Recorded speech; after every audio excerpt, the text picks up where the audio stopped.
ইরানের আকস্মিক মিসাইল হামলায় ইসরায়েলের 9টি যুদ্ধজাহাজ ধ্বংস, মধ্যপ্রাচ্যে উত্তেজনার বিস্ফোরণ। লোহিত সাগরের উথাল ঢেউয়ের মাঝে আজ ভোরে হঠাৎই আকাশ কেঁপে ওঠে প্রচণ্ড বিস্ফোরণের শব্দে।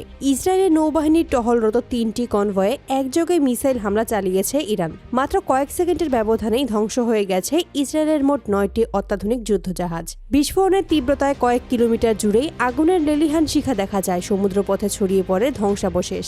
ইসরায়েলের সামরিক সূত্র জানায়, হামলাটি এতটাই দ্রুতগতির ছিল যে নৌবাহিনী প্রতিরোধমূলক ব্যবস্থা নেওয়ারও সুযোগ পায়নি। লক্ষ্যবস্তুতে আঘাত হানতে ব্যবহৃত মিসাইলগুলো উচ্চ পর্যায়ের সেলফ প্রযুক্তিতে নির্মিত, যা রাডার এড়াতে সক্ষম এবং সমুদ্রপথে চলমান জাহাজকে নিখুঁতভাবে টার্গেট করতে পারে। হামলায় ঠিক কোন মডেলের মিসাইল ব্যবহার করা হয়েছে তা আনুষ্ঠানিকভাবে জানা না গেলেও সামরিক বিশেষজ্ঞদের মতে ইরানের আধুনিক হাইপারসোনিক অ্যান্টিশিপ মিসাইল ব্যবহার করেছে, যা যেকোনো নৌ প্রতিরক্ষা ব্যবস্থা ভেদ করে লক্ষ্যবস্তুতে আঘাত হানতে সক্ষম।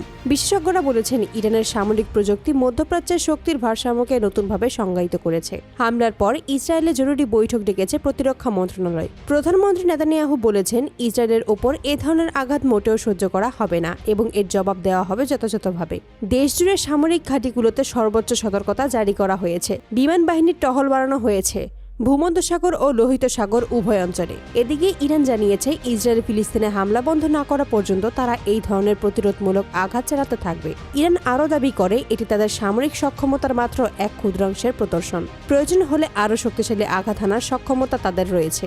গাজায় দীর্ঘদিন ধরেই চলমান সংঘাত এবং ইসরায়েলের সামরিক অভিযান নিয়ে তেহরানের অবস্থান বরাবরই কঠোর। ফিলিস্তিনের বিভিন্ন প্রতিরোধ গোষ্ঠীকে দীর্ঘ সময় ধরে অস্ত্র প্রশিক্ষণ এবং প্রযুক্তি সহায়তা দিয়ে আসছিল ইরান, কিন্তু সাম্প্রতিক এই হামলা দেখিয়ে দিল এখন তারা সরাসরি অভিযান চালাতে প্রস্তুত। হামলার পর আন্তর্জাতিক অঙ্গনে ব্যাপক প্রতিক্রিয়া তৈরি হয়েছে। বিশ্ববাজারে তেলের দাম মুহূর্তেই বেড়ে গেছে। সমুদ্রপথে বাণিজ্য পরিবহনে আতঙ্ক দেখা দিয়েছে। লোহিত সাগরের গুরুত্বপূর্ণ নৌরুটগুলোতেও নিরাপত্তা জোরদার করা হয়েছে। আন্তর্জাতিক বিশ্লেষকরা সতর্ক করে বলেছেন, পরিস্থিতি দ্রুতই নিয়ন্ত্রণে না এলে পুরো মধ্যপ্রাচ্য আরও বড় সংঘাতে জড়িয়ে পড়তে পারে।